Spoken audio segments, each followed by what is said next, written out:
Tamil cinema पिछले कुछ सालों में इसने कई बढ़िया फिल्में दी। बीते साल यानी कि 2024 में भी तमिल सिनेमा की आमरन, महाराजा और गरुदन जैसी जबरदस्त फिल्में आई। मगर बीता साल तमिल सिनेमा के लिए सबसे खराब रहा। तमिल इंडस्ट्री को पिछले साल करीब 1000 करोड़ रुपए का नुकसान हुआ। जितनी भी तमिल फिल्में बनी, आधी से ज्यादा फ्लॉप रही। कॉलीवुड ने पिछले साल फिल्मों पर कितने पैसे लगाए, कितनी फिल्में बनाई और किन वजहों से नुकसान हुआ, सब आपको बताते हैं। हिंदुस्तान टाइम्स की रिपोर्ट के मुताबिक पिछले साल तमिल इंडस्ट्री में कुल जमा 241 फिल्में आई, जिन्हें बनाने में करीब 3000 करोड़ रुपए का खर्चा किया गया, जिसमें से 233 फिल्में बुरी तरह पिट गई। रिपोर्ट्स के मुताबिक इन फिल्मों के पिटने के पीछे सबसे ज्यादा हाथ फिल्म का कंटेंट था। इन 241 फिल्मों में कुछ बहुत बड़े बजट और बहुत बड़े स्टार्स की फिल्म थी, जैसे सूर्या और कमल हासन की और रजनीकांत की फिल्में। मगर इनमें से कुछ चली, कुछ नहीं। जैसे सूर्या की हाइप्ड फिल्म कंगुआ, जिसकी खूब चर्चा हुई। प्रोड्यूसर्स ने खूब पैसे लगाए, मगर पिक्चर बॉक्स ऑफिस पर धाराशायी हो गई। 350 करोड़ रुपए के बजट पर बनी ये पिक्चर सिर्फ 106 करोड़ रुपए कमा पाई। इसके तेलुगु वर्जन ने सिर्फ 16 करोड़ रुपए ही कमाए। प्रोड्यूसर के ज्ञानवेल राजा कॉन्फिडेंट थे कि पिक्चर 1000 करोड़ रुपए कमाएगी ही कमाएगी, मगर ऐसा हुआ नहीं। फिर कमल हसन की इंडियन 2, जो 250 करोड़ रुपए के बजट पर बनी एक बड़ी पैन इंडियन फिल्म थी, मगर पिक्चर ने शुरुआत अच्छी की, फिर फ्लॉप हो गई।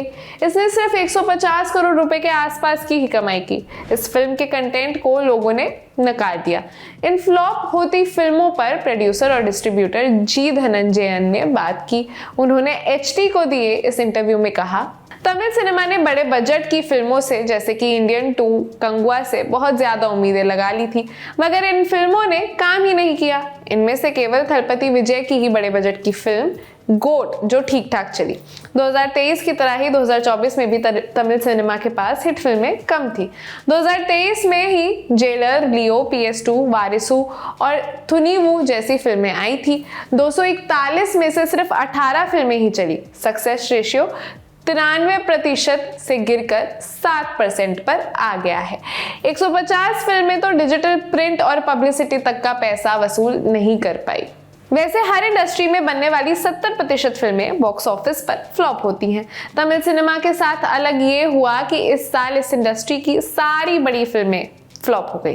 ट्रेड एनालिस्ट तरन आदर्श ने भी इस पर बात की और कहा, अगर इंडस्ट्री में 200 फिल्में बनती हैं तो उनमें से 30-40 फिल्में ब्लॉकबस्टर, सुपरहिट, हिट हो पाती हैं। पिछले साल तमिल सिनेमा की आई कुछ बड़ी फिल्में फ्लॉप हुई। ऑडियंस ने इन फिल्मों को खराब स्क्रीन प्ले और खराब कंटेंट की वजह से रिजेक्ट कर दिया। जी धनंजयन ने यह भी बताया कि हर साल तमिल इंडस्ट्री की कुछ जेम फिल्में होती है, यानी कि छोटे बजट की फिल्में जो बहुत अच्छा करती हैं। इन फिल्मों से भी मेकर्स को फायदा होता है, मगर साल 2024 में कोई ऐसी फिल्में नहीं आई जो छोटे बजट की हो और भयंकर कमाई कर गई हो। ये जानकारी आपके लिए जुटाई थी मेरे साथी मेघना ने। मैं खुशी, आप देख रहे हैं लंदन टॉप सिनेमा। शुक्रिया।